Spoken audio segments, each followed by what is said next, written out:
Hello, I hope you're having a good day. So in this tutorial, I will explain how you can change the sold out text on product pages in Shopify.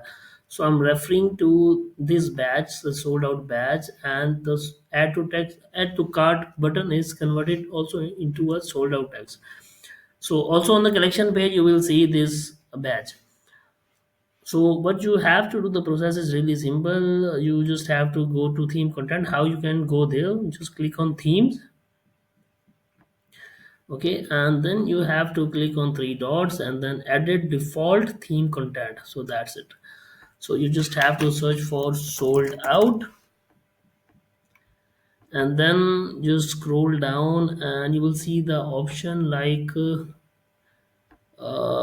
it's not showing correctly. You just have just click on products, because sometimes the search doesn't work as intended.